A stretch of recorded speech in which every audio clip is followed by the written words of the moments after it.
Hey, I'm Dr. Sean J. Harris with Generational Wealth Academy. Let me talk to you about how banks work.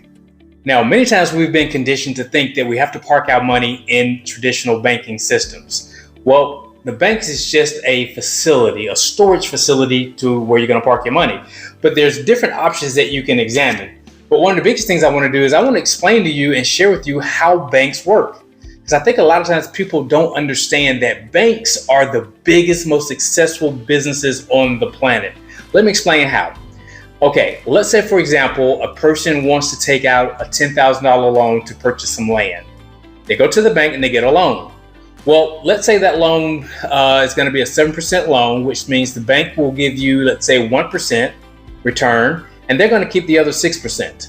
Okay, so what happens is person A purchases the land. They give that $10,000 to the seller. Well, the seller now typically puts that money back in the bank. But what happens with the initial buyer who wanted to buy the land, what they do is they give me the $10,000, and there's a program or method that's called fractional reserve method. This is where the banks are allowed to go out and loan your money for 10 times the amount that you've given them. So 10 times $10,000 is $100,000. So what the bank is going to do, because your money becomes a liability to the bank. So liabilities take money out of our pocket, assets puts money in our pockets. So in order for the banks to be able to make money, they go out and shop your money elsewhere by lending it to other people. So let's say there's a second person that wants to buy a vehicle, and that vehicle, let's say, is a 6% loan attached. That means I get to keep 5% as the bank, and I'll pay you back 1% interest for the use of the money. Okay? So what now happens, let's put that person that bought the car, let's sit them over here in the bullpen for a second. We're going to come back to them.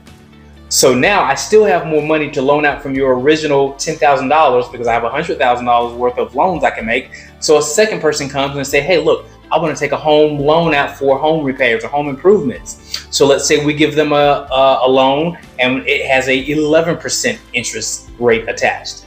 So now 10% comes back to me as the bank. 1% goes back to the person that's doing the home improvement loans. Okay. Now the contractor who did the home improvement loans, what is he typically going to do with that money that he just earned? Well, he's going to put it back in the bank.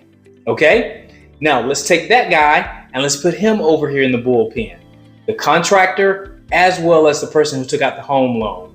Okay. The person who bought the car, plus the car dealership. They're all in the bullpen. We're going to come back to them. It's going to be important. So now we have a person who says, hey, I want to take out a bill consolidation loan. And let's say that bill consolidation loan is, let's say, 12%. So now I pay back 1% to the person that's taking out the consolidation loan, and the 11% comes back to me. Okay? So now let's take the bill consolidation company, Visa, MasterCard, Discover, whoever. We're going to put them in the bullpen. We're going to take the person who took out the home consolidation loan. We're going to put them in the bullpen. Okay? So that's a total of, let's see, 2, 4, 6 additional people, plus the seller of the land and the banker. So that's going to be 8 minus the one person. So let's say 7 people in the bullpen. Okay? So my original buyer of the land, we have them here, and we have 7 more people waiting in the bullpen. So remember the person who bought the land, I was able to use the fractional reserve method to grow my money there and loan out up to $100,000. Well, remember, I have 7 other people in the bullpen who all put their money right back in the bank. So that's $700,000 more dollars. But let's just stick with the one home buyer. That one home buyer, I just paid them back 1%, but I was able to make 32% interest off of their 1%. So do you understand how banks work, how they make money, how they're able to stay in business? Because think about it. If everyone you knew went to the bank this morning and demanded to withdraw all their money, the banks could not possibly do it.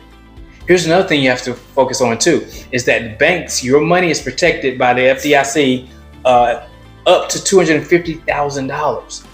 But anything over that, you're not protected. So there's different options. We're always taught to keep your money in the bank because that's the safest place for it to be, but it doesn't grow. And the banks just make money using your money, which is perfectly legal. It's a business. But if the banks can do that, why can't you do that? Well, guess what? You have choices, you have options. You can do that.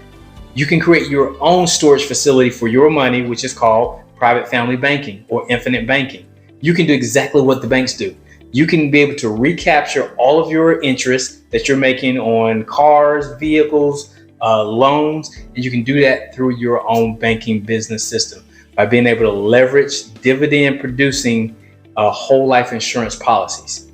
Now, whole life insurance policies, the biggest buyer of these policies are, guess what? You guessed it, the banks. The banks don't keep their money in banks. They put their money and park their money in dividend producing whole life policies. So guys, this is a tool, a leveraging tool that can make life so much easier for you while building massive amounts of wealth. But you got to learn the system. Now, here's one thing you got to realize. Just because we don't understand something doesn't make it not right. Okay? If you walk up to the top of your home or the building that you're in right now, you may not understand the laws of gravity. But if you take one step forward off of that roof, you will quickly confirm the laws of gravity and that they do work, whether or not you understand them.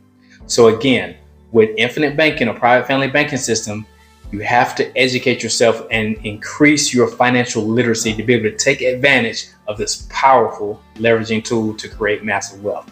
So guys, again, I'm Dr. Sean J. Harris. Click the link above or below to get more information about how you can start your own private family bank.